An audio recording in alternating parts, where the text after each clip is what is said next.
So, where do we go from here? How can I help and move on? What's our... Well, I heard that you had done a little digging on some religious horror stories. I have. And... Can I share? You can. I'm wondering, should we know beforehand just how bad does it get?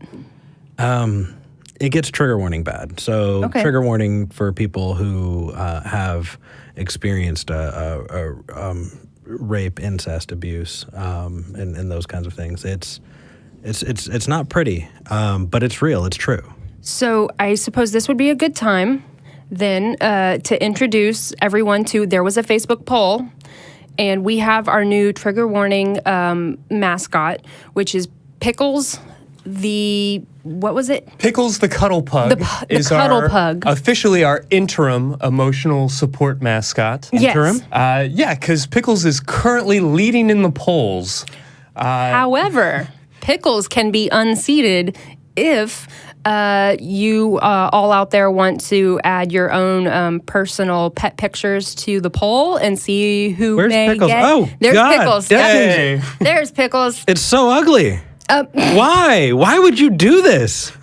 Oh my gosh! It looks like they forgot ET at home. It's a very depressed ET left at home. It makes me think of Grumpy Cat, except Grumpy Cat had a really bad day. He looks like he wants to teach you how to use the Force. I mean, I don't.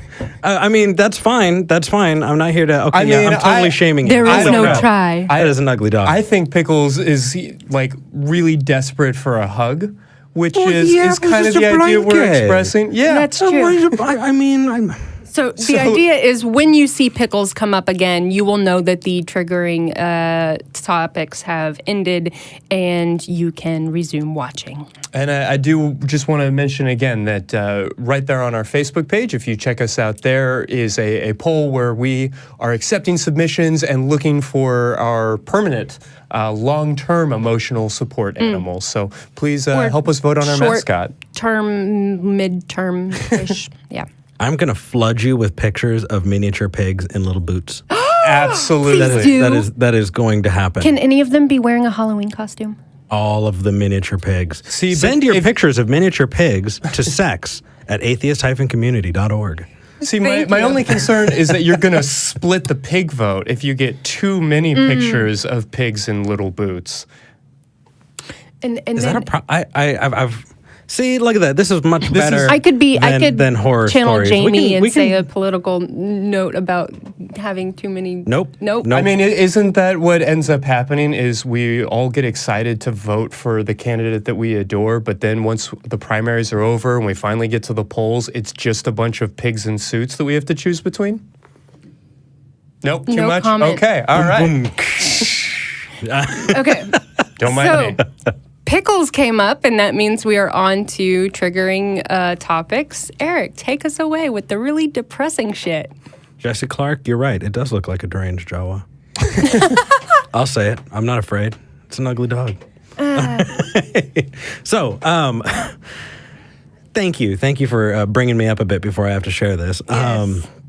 But we were talking about this, and I was thinking about horror stories and things that I could share about my own life. But really, this is a platform. Us being on here is an incredibly lucky and privileged position to be in. And because of that, we have an obligation to talk about horrible things that are happening, you know, especially for people who can't speak out. Mm-hmm. And the cause that comes to mind very often for me when this kind of topic is brought up is the Fundamentalist Church of Latter-day Saints.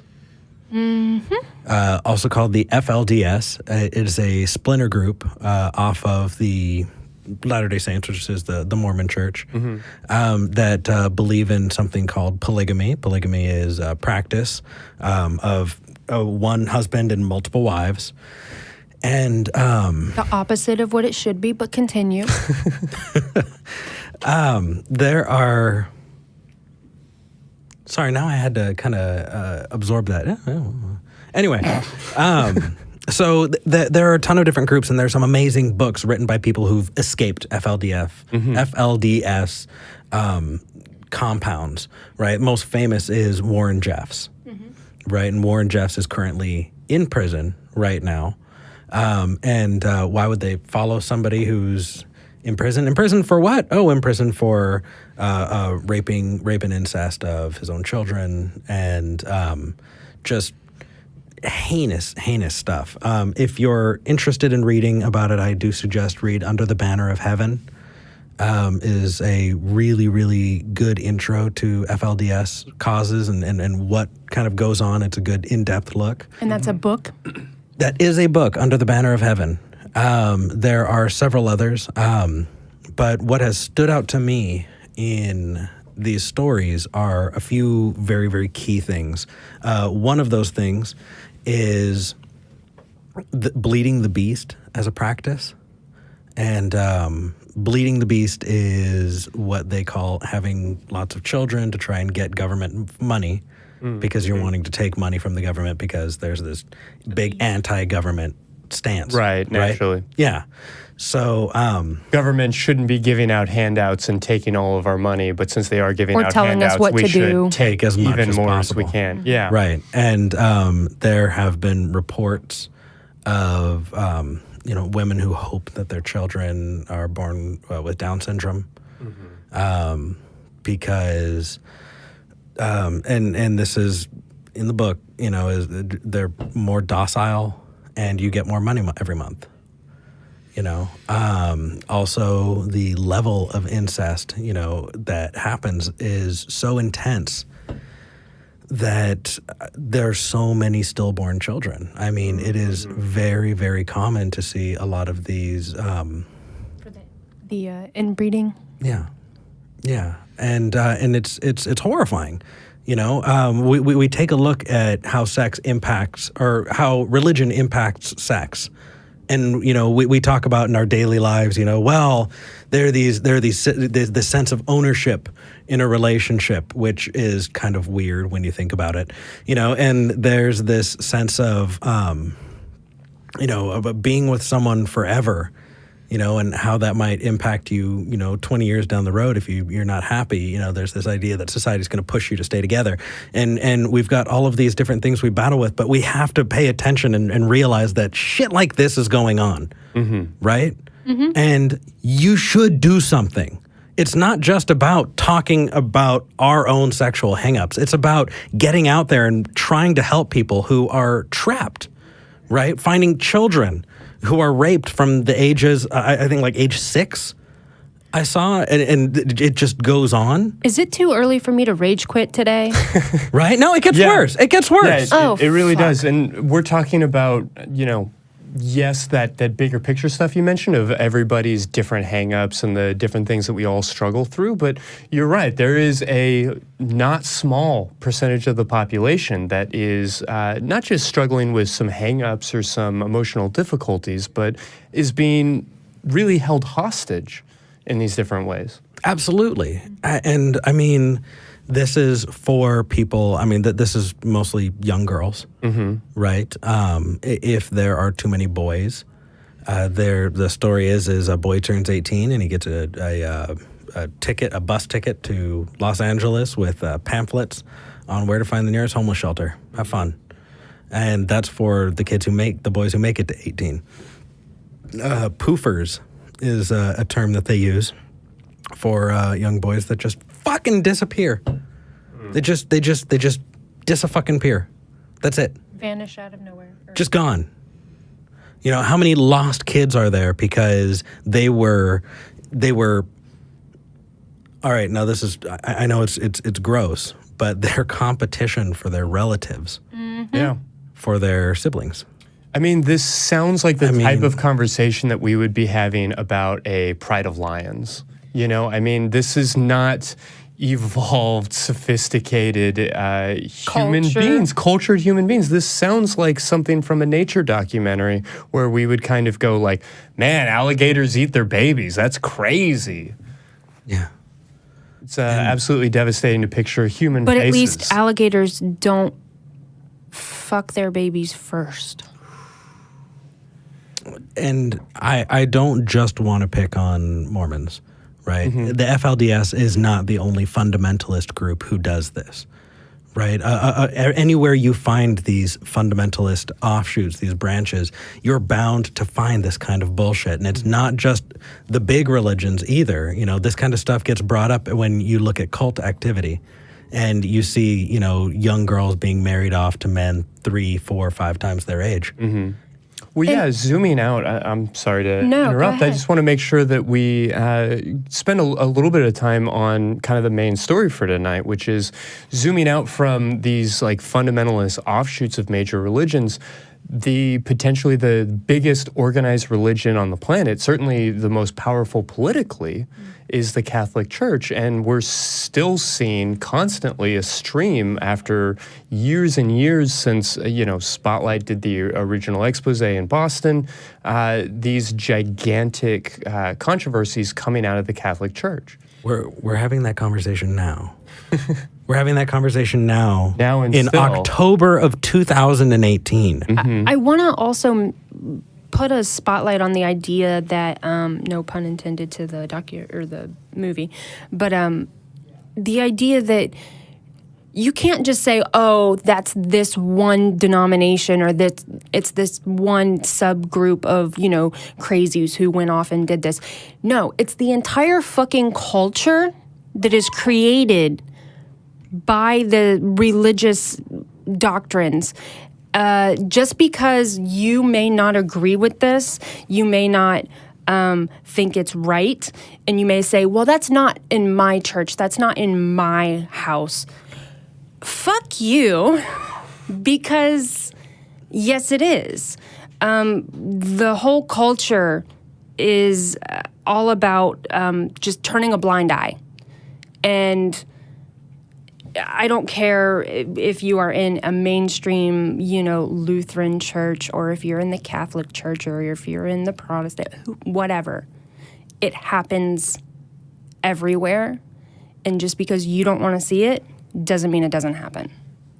Well, and that's a tricky place to be, because in wanting to prepare for this story, one of the things that I did was reach out to a wonderful family friend who is not only Catholic and passionately so, but is really an expert in a lot of ways on sort of the history of the church and the Reformation and Vatican II and these different things. And I reached out to her and I said, just from an outsider's perspective, what is the thing that we might miss about this story that's coming out of Pennsylvania, this grand jury report that we'll want to speak a little bit more of?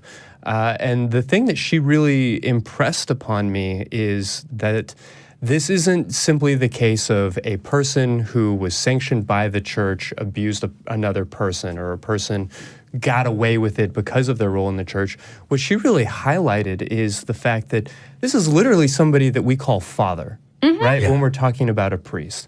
This is somebody who is a boss in the sense that they are running the organization. This is somebody who is a leader in that everybody's looking up for them. They have not just a position of power, but they are ensconced in this idea that what they're saying is coming from God. That is a type of power that is in many ways unparalleled. We might have the most powerful despot on the planet. We might have a situation like Kim Jong-un in North Korea where he is overwhelmingly in control of people's lives. But to be the person responsible for somebody else's spiritual well-being, for whether or not they go to heaven or to hell, eternity, to be the gatekeeper of that, and to hold that power of responsibility over a person's life, at least in that person's mind, which is really the same as holding it in reality in a lot of ways.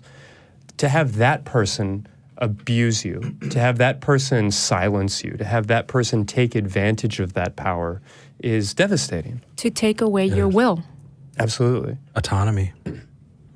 Yeah. So the main thing that we wanted to focus on tonight, it's a story that sadly is old news, is that grand jury report coming out of Pennsylvania. It's been only 6 weeks. We're talking about the third of 3 recent investigations into the diocese in Pennsylvania. And we're talking about, in 2005, there were some 60 different priests named. In 2016, there was another 50 abusers that were named. Now, in 2018, back in July, we had yet another report that identified more than 100 different priests with over 1,000 victims. And we're so caught up in a Trump White House news cycle, and rightly so, the Kavanaugh trial or hearing and all of these different things, that this has completely slipped from our minds. Yeah. Not mine. Well, I know that one thing that people can do is become a member of the Freedom from Religion Foundation if they're particularly interested in this. Mm-hmm. They have a section in their newsletter called the Black Collar Crime Blotter. Mm-hmm. And it's amazing. Well, and that's one of the things we talked about before the show, is that this has become commonplace in enough ways that you can have a weekly column or a monthly column about it and not really run out of material to talk about. You know, it's a devastating fact, but when I was crawling through all of the details of this most recent incident and looking at all of the things that are happening in different states, report coming out of San Diego this week. Because it's not just Pennsylvania. And New Orleans, and yeah, absolutely. With all of that going on, if you get into the details of the story, there are so many incidences that we're not sitting here talking about, Kitty Genevieve. We're not talking about like a specific sad story that you can put a human face to, because there are so many of those that really it's more like reporting on baseball stats than it is about having a real conversation about abuse. And the idea that we're comparing abused children to stat lines on a score sheet, on a box score, is But that's what it looks But like. because of the sheer volume, that you have to distill it down to that. well. And from there, I think that we can beat this drum all day, and I think that the better use of our time is to really look at the opportunities that present themselves. Yeah. The good news is there is pressure and change. This most recent report out of Pennsylvania was in a lot of ways informed by the Penn State investigation into Jerry Sandusky and everything that's been going on in Happy Valley there. And on the one hand, my initial reaction to this story was to be heartbroken that it was happening there. In this place where people have already very publicly mourned sexual abuse, and it's been in the public eye, and people have been devastated by that experience. And so to find out that it was happening there just made me really hurt for those people, only to later realize that the reason that this report came out of Pennsylvania was because there was increased legislation, there was increased focus, there was more people looking into these kinds of abuses, which brings the question, there are 49 other states in the union. Yeah. How many of them, if they had a Penn State type scandal and actually dug in and actually started asking these questions, what would they find? Well, and I think it's also not just the state. I mean, the towns. How many cities? How many parishes? How many, whatever you call them, churches or whatever the communal term is? Yeah, and we're talking about a vastly international religion. Yeah. I'm sorry. That's just absolutely mind-blowing. I'm kind of taking that all in. I mean, so I guess I have two questions, and I want to make sure that I put them in order. One of them is, what can people do? And number two is a very specific call to action, right? And the very specific call to action is, and it's I know you know this, but it's directed to people watching, okay? So here's the deal. This is not new. But we're getting to a place where we're learning about it, right? There have been these different pushes in our society to find equity and to find justice where it hasn't been. And it's not just this, right? Women's rights has made a lot of amazing pushes. Yeah. And we want to keep that up. It's not new. It's been going on. We're just doing something about it. But if you wake up tomorrow and we haven't fixed this, then children are still being put at risk of getting hurt, of getting abused, right? People who should be in jail are not getting the justice that they deserve. And children whose innocence should be protected is just being thrown away. Yeah. And so, I mean, what are you going to do in the morning? Right? If you're listening to this tomorrow, if you're listening to this a month from now, what are you going to wake up to? Are you going to wake up to seeing it magically go away? What are you going to do? And Christy, what can people do? Yeah, I would say that it's very difficult to be faced with the problem that we're talking about and feel any sense of victory or opportunity. But I do believe that it's there. I do believe that in the same way that we have been largely ignorant of like police violence, particularly against minorities and some of these different situations, that those things have always been going on. The Black Lives Matter movement could have started 50 years ago if we had cell phone videos, if we had body cameras and these different things. It's only because we're getting this information that we're starting to react. And as devastating as this circumstance is, I don't feel like it's new. I do feel like, however, what is new is our opportunity to do something about it. And we're seeing that. So what you're saying is we're all kind of getting more woke. We're getting there. We are getting there. Let's hope. I know this is a week where it's easy to be disenfranchised. I know that when we compare Anita Hill with Christina Blasey Ford, we're not maybe earning as many points as we wish. But I do think that in this instance, things are turning a corner. There are a number of different, I love this phrase, attorneys general is the proper plural of that term. The attorneys general of a number of different states are following Pennsylvania's lead and beginning to investigate. There are most states where it is considered improper or illegal or against procedure for them to comment on open investigations in this way. So we can't say exactly how many, but we do have on record that Florida, Illinois, Missouri, New York, Nebraska, New Jersey, Kentucky, they have all publicly come out and said that they are aware of what's going on in Pennsylvania, and they're using that as a model to launch their own investigations. Good! Yes. Absolutely. And so I think that anybody who lives in any of those states has a responsibility and obligation to reach out to their attorney general, to reach out to vote and be aware of these things. And people who aren't in those states, I think that responsibility is almost double. Yes. Which is where I want to go next, because the answer to the question of what can we be doing, I really want to highlight two things. One is a hotline number that we're going to make sure to throw up in the comments, make sure you have access to, but I'll say it once now, is 1-800-656-HOPE.